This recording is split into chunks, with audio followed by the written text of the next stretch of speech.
Sudarlun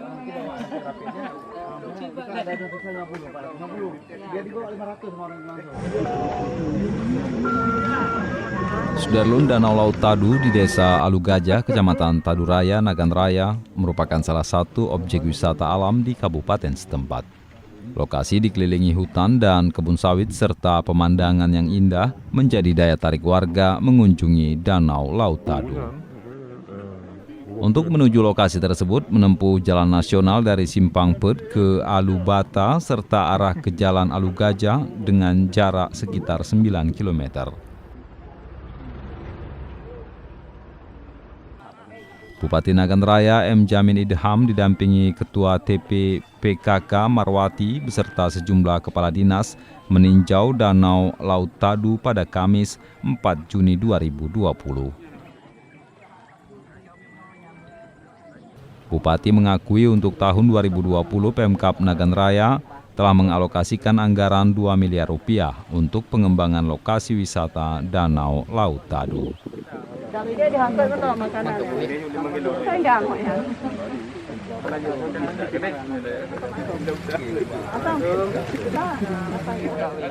Jam 2 tadi. Ada bantuan DKP. Itu ibu enggak mau lihat itu kan.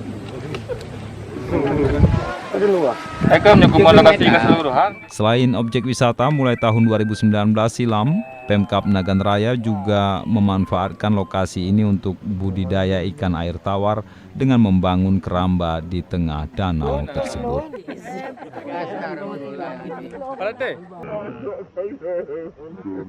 Untuk melihat yang pertama sekali keramba yang ada di Danau Laut Tadu, tentunya ini kita ke depan akan kita kembangkan untuk tempat wisata Kabupaten Nagan Raya.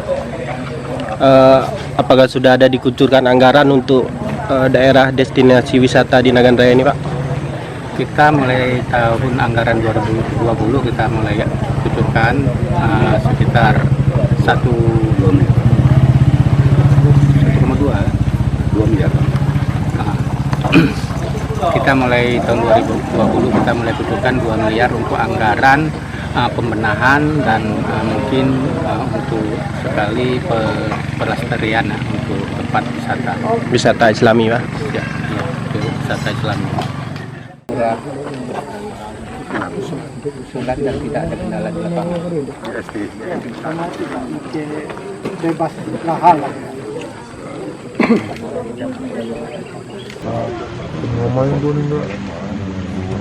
Dari Sukamakmur, Rizwan, Serambion TV. Ada 150, Pak. 50. Dia dibawa 500 orang.